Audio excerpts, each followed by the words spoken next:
واش عمرك نعستي والجسم ديالك كان عيان ولكن عقلك ما بغاش ينعس؟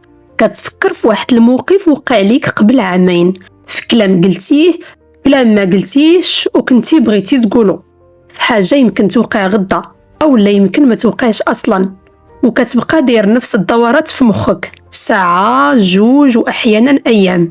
إلا كان هاد الشي كيوقع ليك فغالبا ما عندكش مشكل ديال التفكير، عندك مشكل ديال التفكير الزائد. والأخطر من هاد الشي كامل هو أنك كتظن باللي هاد التفكير كيعاونك، بينما في الحقيقة صديقي راه كيدمر راحة بالك. أنا سميتي ليلى ومرحبا بك في هاد القناة اللي كنتكلموا فيها على كل ما يخص النفس البشرية والمجتمع بالدارجة المغربية بلا تعقيد وبلا كلام خاوي.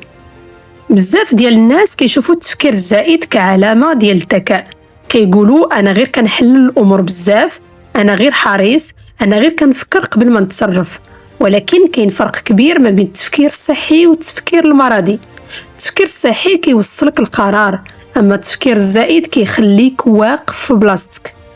التفكير الزائد هو أنك تبقى عالق في الأفكار بلا ما توصل لحتى شي نتيجة. بحال شي واحد كيجري على آلة المشي، كيبان كيتحرك ولكن ما كيوصل لحتى شي بلاصة.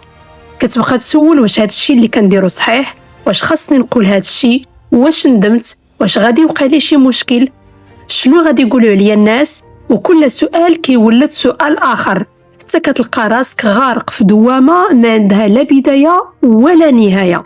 السبب الأول هو الخوف من الخطأ.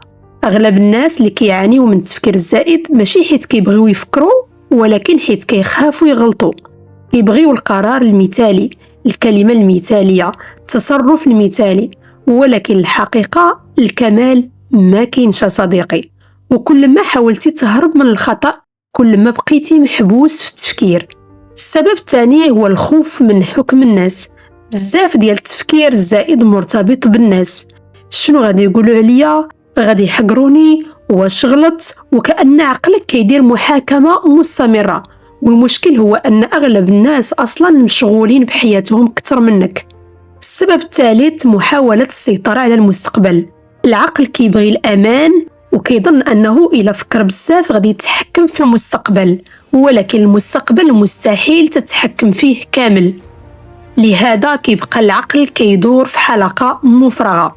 التفكير الزائد ما كيضيعش غير الوقت، كيضيع الحياة كاملة، كيخليك ما كتاخدش القرارات في الوقت المناسب، كتأجل بزاف، كتفقد الفرص، كتعيش القلق، كتستنزف الطاقة ديالك. وأسوأ حاجة أنك كتعيش المشاكل قبل ما توقع، كتتألم بسبب سيناريوهات ما عمرها غادي توقع أبدا. صديقي في هذا الجزء هذا غادي نقول لك كيفاش توقف هذه الدوامة. أول حاجة خاصك تعرف ما تحاولش توقف الأفكار بقوة، كل ما قومتيها أكثر كل ما رجعت أقوى. بدل هاد الشي، سول راسك هاد الفكرة غادي تعاوني في شي حاجة؟ إلا كان الجواب لا خليها تدوز. ثاني حاجة، حول التفكير إلى فعل. إلا كنت محتار في قرار خذ أصغر خطوة ممكنة، أما الانتظار كيغديه أكثر. وثالث حاجة، تقبل أنك ما غاديش تعرف كل شيء وما غاديش تضمن كل شيء. الحياة فيها جزء من الغموض وخاصك تتصالح مع هذه الحقيقة. يمكن أكبر كذبة كيقولها التفكير الزائد ليك هي غير فكر شوية أكثر وغادي تلقى الجواب، ولكن غالبا صديقي الجواب ما كيجيش من التفكير أكثر، كيجي من التجربة، من الحركة، من الخطأ ومن التعلم. الحياة ما كتعيشهاش داخل راسك، كتعيشها برا ديال راسك. إلا وصلتي لهنا كتب لي في الكومنتير شنو هي أكثر حاجة كتخليك تفكر بزاف. إلا عجبتك الفيديو دير لايك وسبسكرايب وخليه يوصل لشي واحد عقله ما كيسكتش حتى هو.